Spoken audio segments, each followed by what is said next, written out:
दोस्तों नमस्कार।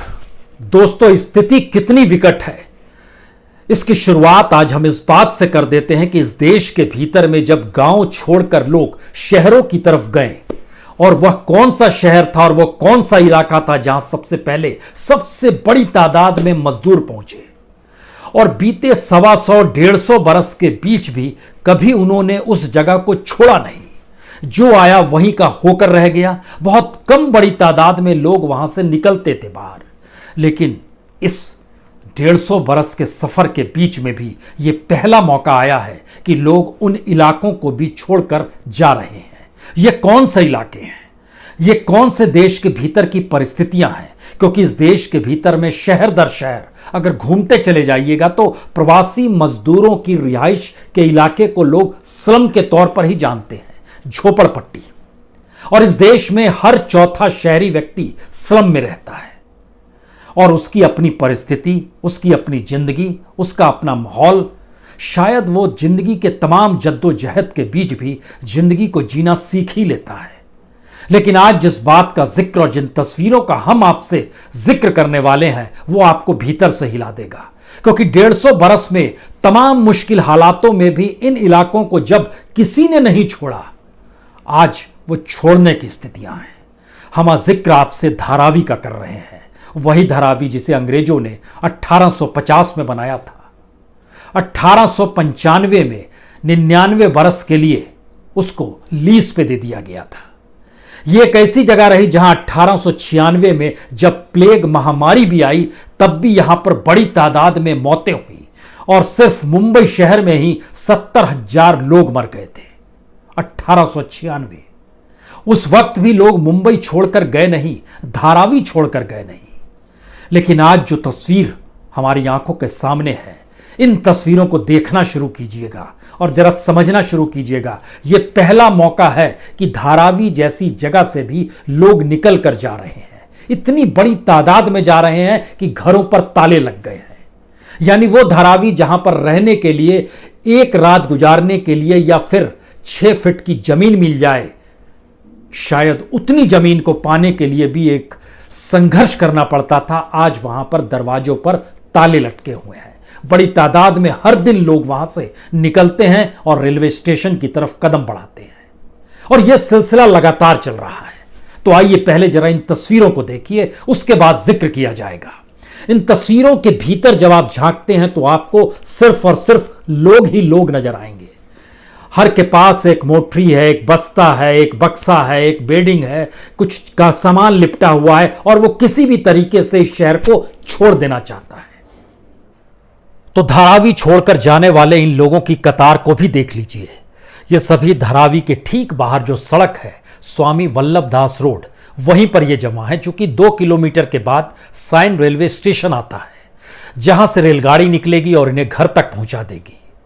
ये वाकई उम्मीद का टूटना है, भरोसे का टूटना है। सब कुछ समेटकर इतनी बड़ी तादाद में धारावी छोड़कर जाने वाले लोग, इसमें से कुछ लोग कपड़े की फैक्ट्री में काम करते हैं, कुछ लेदर की फैक्ट्री में काम करते हैं, कुछ कुली का काम भी करते हैं, कुछ यहां पर प्लास्टिक के डिब्बे को बुनते हैं, उससे भी चीजों को रचते हैं, कुछ यहां पर मिट्टी के बर्तन भी बनाते हैं। यानी अलग अलग हिस्सों में बटे हुए लोग एक साथ, एकजुटता के साथ यहां पर घर जाना चाहते हैं।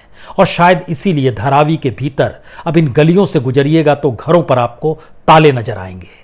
यानी जिस घर को पाने के लिए हर तरह के जद्दोजहद ये लोग कभी करते रहे, अब उन्हीं घर को छोड़कर जा रहे हैं। और शायद धारावी के इतिहास में यह ऐसा पहला मौका है जब घरों में आपको ताले नजर आएंगे।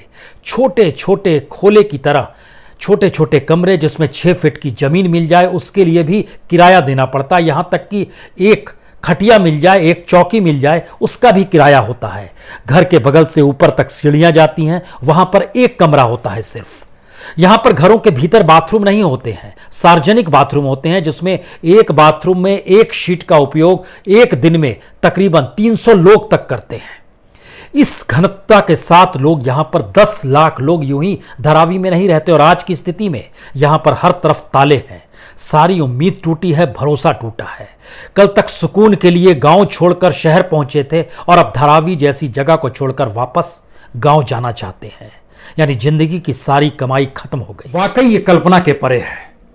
धारावी के भीतर घरों में लगे हुए ताले, ऐसी स्थिति इससे पहले कभी आई नहीं थी। तो क्या यह मान लिया जाए कि धारावी में रहने वाले तकरीबन 10 लाख लोग आने वाले वक्त में यहां से अपने घरों को लौट जाएंगे? यह स्थिति सोच के डरा देती है, क्योंकि धारावी का मतलब सिर्फ लोगों की रिहाइश नहीं है। धारावी का मतलब सिर्फ दिहाड़ी मजदूरी नहीं है। धारावी का मतलब शायद दुनिया भर के अलग अलग बाजार में यहां बनने वाले रिसाइकिल के प्रोडक्ट हों, लेदर के प्रोडक्ट हों, प्लास्टिक के प्रोडक्ट हों, या फिर मिट्टी के बर्तन हों। अलग अलग तरीके से हर घर में कमोवेश फैक्ट्रियां चलती हैं। आपको जानकर हैरत होगी कि एक कमरे में जो फैक्ट्री लगाई जाती है, तकरीबन 15,000 फैक्ट्रियां यहां रजिस्टर्ड है। यानी 100 करोड़ से ज्यादा का मुनाफा यहां पर अलग अलग धंधों के जरिए लोगों को मिलता है, और तकरीबन 5,246 करोड़, जी ये एक सालाना टर्नओवर है यहां पर, जो बिजनेस के तौर पर धारावी को पहचान दिए हुए है। लेकिन मौजूदा वक्त जिस तरीके से है, उसमें धारावी के अलग अलग गलियों में आप जाएं, जरा पहले इनकी एक स्थिति को देखने की कोशिश कीजिए और समझने की कोशिश कीजिए कि धारावी इस तरीके से ठहर भी जाएगा, यह कभी किसी ने सोचा ही नहीं था। लेकिन आज की तारीख में वहां पर शटर गिरे हुए हैं, गाड़ियों के ऊपर आपको लगेगा मिट्टी की मोटी चादर बिछी हुई है, लोग छिटपुट निकल रहे हैं, गलियों के भीतर एक सन्नाटा पसरा हुआ है। अचानक इतनी बड़ी संख्या जो कल तक थी, इतनी कम हो गई है कि लोग एक दूसरे को देख रहे हैं। बस इस सन्नाटे के भीतर जरा आइए चले चलते हैं। दुकानों के गिरे हुए शटर ही धारावी की पहचान है, क्योंकि ऐसे एक दो नहीं, तकरीबन 2000 दुकानें धारावी के चारों तरफ हैं, और मौजूदा वक्त में हर दुकान का शटर गिरा हुआ है, और तकरीबन 2 महीने हो गए कोई काम नहीं हुआ। और हर दुकान के बाहर खड़ी हुई जो छोटी छोटी टेम्पो ट्रक्स आपको दिखाई दे रहे हैं, जानकर हैरत होगी कि इनकी तादाद तकरीबन 20,000 की है, और ड्राइवर और क्लीनर की अगर संख्या मिला दीजिएगा तो ये लगभग 50,000 धारावी में ही रहते हैं। यानी 2000 दुकानों का बंद होना, 20,000 गाड़ियों का थम जाना, और इस बीच में देखिए मोटी मोटी मिट्टी जम गई है गाड़ियों पर, और सन्नाटा चारों तरफ पसरा हुआ है, किसी के पास कोई काम नहीं, जो जमा पूंजी थी वो खर्च हो गई। तो ऐसे में इस पूरे जगह इलाके में कुछ भी उत्पादन नहीं होता है, तो गाड़ियां लेकर क्या जाएंगी? रोजगार है नहीं, कमाई हो नहीं पा रही है, राशन मिल नहीं पा रहा है। तो ऐसे में समूचे धारावी के भीतर एक तरह का सन्नाटा है, ना सिर्फ बाहर की सड़क पर, अगर इस सड़क से आप भीतर भी जाना चाहेंगे, धारावी के भीतर की गलियों में अगर आप झांकना चाहते हैं और समझना चाहते हैं कि वहां की क्या स्थिति है, तो हम आपको वहां लिए चलते हैं। ये देखिए, ये भीतर की गलियां हैं, यहां पर भी कुछ जगहों पर आपको कुछ गाड़ियां खड़ी हुई नजर जरूर मिलेंगी, लेकिन किसी के पास कोई काम नहीं है। और यहां का सच तो यह है कि लगभग 20,000 मिनी फैक्ट्री इसी के भीतर है। 30,000 से ज्यादा सिंगल रूम फैक्ट्री है, जिसमें 15,000 रजिस्टर्ड है। 10,000 बिजनेसमैन यहां पर अपने तौर पर मौजूद है। 5 लाख से ज्यादा का रोजगार है, इतने लोगों को रोजगार मिलता है। 100 करोड़ से ज्यादा की आमदनी होती है, अलग अलग फैक्ट्रियों में काम करते हैं, और ये यहां पर सिर्फ पहचान मजदूरी की है। यह वह इलाका है जहां 1887 में बड़ी मस्जिद बनी थी। यही वो इलाका है जहां पर 1913 में गणेश मंदिर बना। दोनों की अपनी पहचान है, फैक्ट्रियों की अपनी पहचान है, लेकिन यह एक ऐसी जगह है जहां सांप्रदायिक सद्भाव आपको हमेशा दिखाई देगा। हर धर्म के लोग, हर जाति के लोग यहां पर मौजूद रहते हैं, संघर्ष करते हैं, कमाते हैं। लेकिन पहली बार उम्मीद जिस तरीके से टूटी है कि कोई काम नहीं, तो जिंदगी आगे कैसे चलेगी, यानी कोई भरोसा है ही नहीं, बच नहीं पाया है। और शायद इसीलिए जिस तरीके से इन गलियों में जब आप घूमते हैं, तो आपको एक भयावह तस्वीर नजर आएगी। ये शटर कल खुलेंगे या नहीं खुलेंगे, लेकिन खुलने के बाद यहां लोग नजर आएंगे या नहीं नजर आएंगे, शायद ये सबसे बड़ी त्रासदी है। दरअसल धारावी की इन परिस्थितियों को देख के मजदूरों के भीतर के उस दर्द को आप समझने की कोशिश कीजिए, जो शहरों को छोड़कर वापस गांव लौटे हैं। सरकारी आंकड़े बतलाते हैं कि अभी तक तकरीबन 65 से 70 लाख मजदूर वापस गांव में लौट चुके हैं।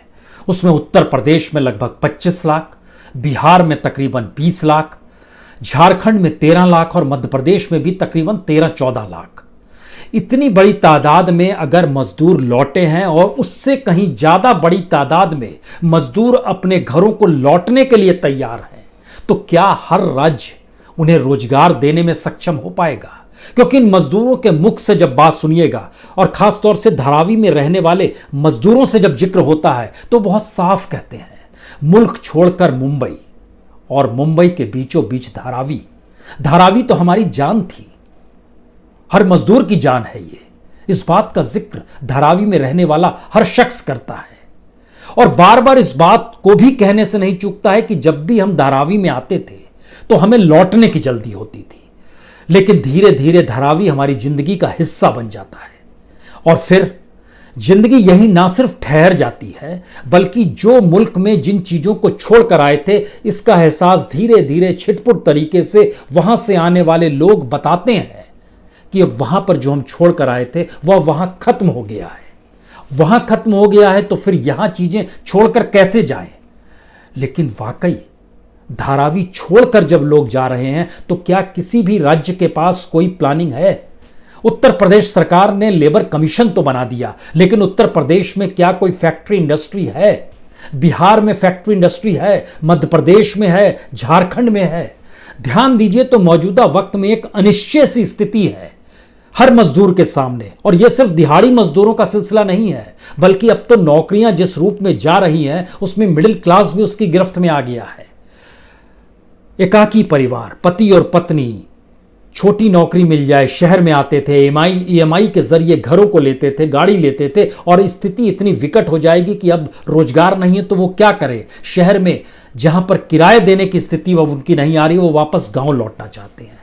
यह स्थिति आपको जगह जगह जो लोग मौजूद हैं वापस लौटने के लिए, उनको जब देखिएगा, उनके चेहरों को देखिएगा, उनके हाथों में सामान देखिएगा तो आप समझ जाइएगा। और यहीं से शायद सबसे बड़ा सवाल पैदा हो रहा है, क्या वाकई इस देश के सामने कोई प्लान नहीं है? क्योंकि राजनीतिक और सियासी तौर पर जो मौजूदा वक्त में लकीर खींची जा रही है उसमें हर राज्य सिर्फ अपने तरीके से मौजूदा वक्त को इस बात का एहसास कराने के लिए बेताब है कि हम सही हैं। दिल्ली की सीमा बंद हो जाती है, हरियाणा कर देता है, हरियाणा कहता है कि यहां ज्यादा लोग वायरस से प्रभावित है, ये यहां आएंगे तो यहां भी बीमारी फैल जाएगी। हरियाणा से पंजाब बंद कर दे रहा है सीमा को, उत्तर प्रदेश और दिल्ली के बीच भी संवाद बंद है, सीमा बंद है। हर राज्य की एक अपनी मनस्थिति है या अपनी राजनीति और अपनी सियासत, और उसके पास कोई प्लान नहीं है कि कल को अगर सारे मजदूरों को काम देने की जरूरत पड़े, 2 जून की रोटी मुहैया कराने की भी स्थिति आए तो क्या वो करा पाएगा? यह सबसे बड़ा सवाल है। और शायद इसीलिए जब इस बात का जिक्र होता है कि इस देश के भीतर में तकरीबन 10,000 से ज्यादा ऐसे स्लम्स हैं जहां पर 10 लाख से ज्यादा लोगों की रिहाइश है, 10 लाख से ज्यादा की रिहाइश उन इलाकों में है। अपने तौर पर धारावी शहर एक ऐसा है जिसमें खुद 10 लाख लोग रहते हैं, लेकिन किसी भी 10 लाख के शहर के भीतर में 1-2 स्लम्स इस देश के भीतर का अनूठा सच है। और उन स्लम्स के भीतर में शहर दर शहर, महानगर दर महानगर अगर घूमते चले जाइएगा तो आपको इस जानकर हैरत होगी कि सिर्फ मुंबई में धारावी ही क्यों, मुंबई में तो बैगनवाड़ी भी है, जानूपाड़ा भी है, जयपुर चले जाइएगा तो कठपुतली नगर मिल जाएगा, दिल्ली में आइएगा तो कीर्ति नगर है, मुनिरका का इलाका, न्यू अशोक नगर है या फलसफा है। चेन्नई चले जाइएगा तो नोच्चिकुप्पम नाम की एक स्लम, सबसे बड़ी स्लम कॉलोनी है वहां पर। बासंती नाम की कॉलोनी कोलकाता में मौजूद है, राजेंद्र नगर बेंगलुरु में मौजूद है, परिवर्तन के नाम पर तो अहमदाबाद में एक स्लम रहता है, सतनामी नगर के नाम पर भोपाल में है, सरोज नगर नागपुर में है, इंद्रिम्मा के नाम पर हैदराबाद में स्लम है। यानी स्लम के भीतर रहने वाले लोग अब अगर अपने घरों को लौट रहे हैं, और उसमें धारावी का जिक्र हम बार बार आपसे इसलिए कर रहे हैं क्योंकि धारावी को लेकर अंतर्राष्ट्रीय तौर पर इसको एक प्लानिंग के तहत लाने की कोशिश भी हुई। 1960 में पहली बार जो एक सोशल वर्कर जो कांग्रेस के नेता भी थे, एमवी दोराईस्वामी, उन्होंने एक नए तरीके से चीजें डेवलप की और उन्होंने तकरीबन धारावी कोऑपरेटिव हाउसिंग सोसाइटी एक बनाई थी और उसमें 338 फ्लैट और लगभग 100 के लगभग दुकानें थी। और इसके ठीक पैरेलल, और इसमें तकरीबन 175 हेक्टेयर की जमीन ली थी, 432 एकड़ जिसको कहते हैं। लेकिन इससे भी कम से कम धारावी सुलझ नहीं पाया, बल्कि धारावी की जनसंख्या और बढ़ती चली गई। और यह भी कल्पना कीजिए कि जिस वक्त धारावी को ब्रिटिशर्स बना रहे थे तो धारावी की जनसंख्या उस समय 1850-51 का जिक्र जो हम आपसे कर रहे हैं तकरीबन 5 लाख थी। और लंदन जैसे शहर की जनसंख्या 50,000 थी। तो धारावी में मजदूर और पलायन करके आने वाले मजदूरों की तादाद, जिनको हम प्रवासी मजदूर कहते हैं, वह उसका एक जीरो पॉइंट है, जिसके जरिए इस देश के भीतर में अब अलग अलग जगहों पर रहने वाले शहरों के बीच में जो स्लम्स हैं वहां की स्थिति का आकलन शुरू कीजिए। और वहां पर रहने वालों की जो एवरेज कमाई है, वो एवरेज कमाई भारत के इन 4 राज्यों का जिसका हम जिक्र कर रहे हैं, उत्तर प्रदेश, बिहार, झारखंड और मध्य प्रदेश, यहां पे स्किल्ड लेबर को भी उतना पैसा नहीं मिलता है जो अनस्किल्ड के तौर पर बाकी जगहों से कमा कर आते थे। इसका मतलब है असमानता की एक बड़ी मोटी परत इस देश के भीतर में राज्य दर राज्य है। महाराष्ट्र, कर्नाटक, तमिलनाडु, पंजाब, हरियाणा, ये सब ऐसे राज्य हैं जहां से मजदूर काम करता है, वो जो कमा पाता है उसमें कुछ कमाकर वही रखता है और बाकी अपने घर भेज देता है। लेकिन अब तो वो खुद ही घर जा रहा है, उनकी स्थिति क्या होगी?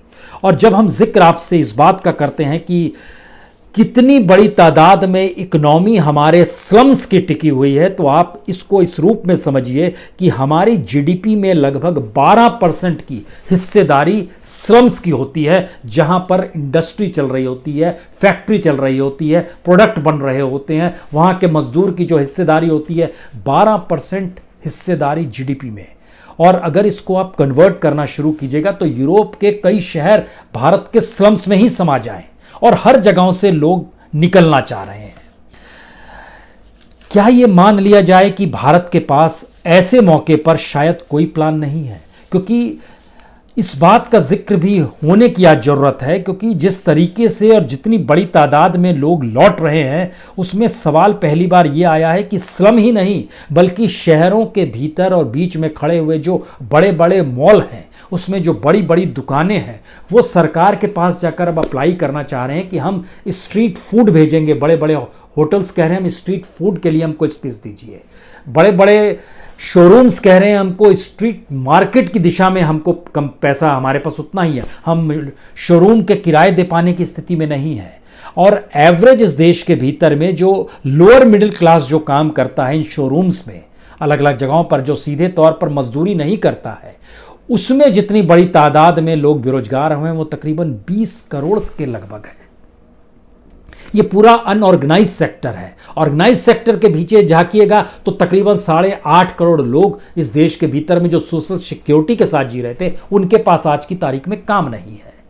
तो ऐसे में आखिर में दोबारा लौट चलिए उसी धारावी में, क्योंकि उस धारावी का जिक्र इसलिए भी जरूरी है क्योंकि दुनिया में इसकी अगर पहचान है तो उसकी एक खास वजह है।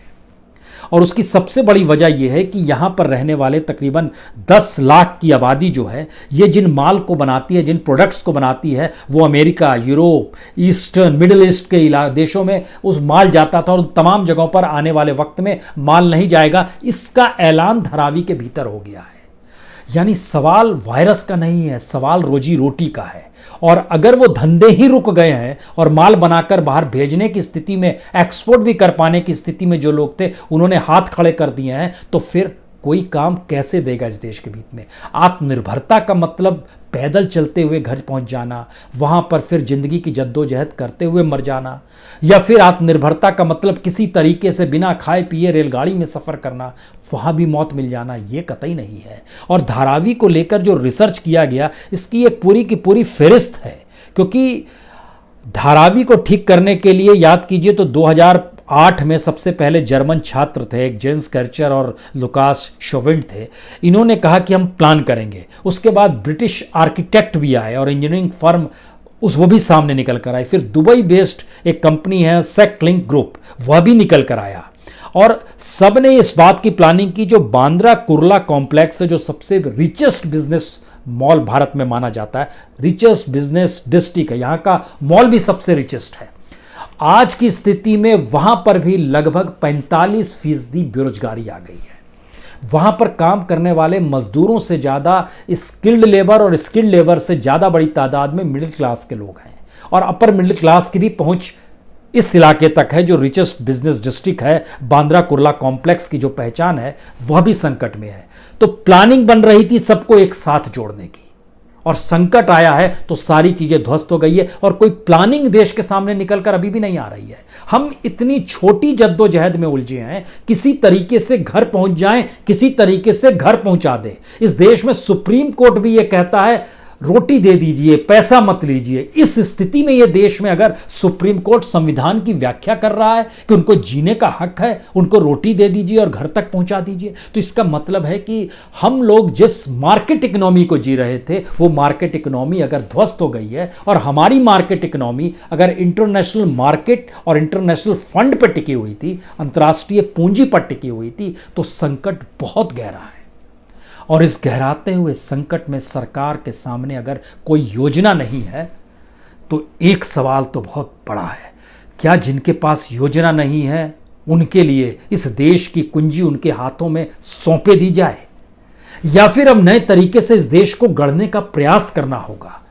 क्योंकि अभी तो सिर्फ 70 लाख मजदूर अपने गांव पहुंचे हैं और आने वाले वक्त में तो करोड़ों मजदूर फेरिस्त लगी हुई है और हमारे पास कोई प्लानिंग कहीं है नहीं। हम मानकर चल रहे हैं कि 20 लाख करोड़ की योजना या फिर $5.5 बिलियन की जो अलग अलग तरीके से भारत को मदद मिल रही है, चाहे वो वर्ल्ड बैंक हो, IMF हो, एशियन डेवलपमेंट बैंक हो, ब्रिक्स का हो, ये तमाम बैंक जो लगभग $5.5 बिलियन की जो मदद दे रहे हैं, ये कोई चाबी है या हमारे पास कोई प्लानिंग भी है?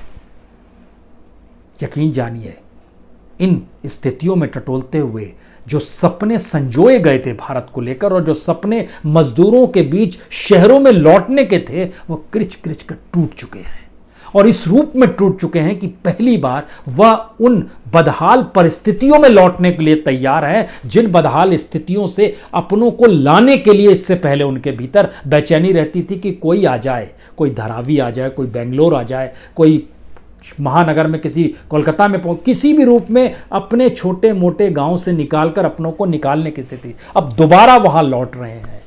यह जो रिवर्स पलायन है, यह भारत को कहीं वाकई रिवर्स की स्थिति में तो नहीं ले जा रहा है? क्योंकि इसके आगे की स्थिति होनी क्या चाहिए, कल इस पर बात करेंगे आपसे। बहुत बहुत शुक्रिया, बहुत बहुत शुक्रिया।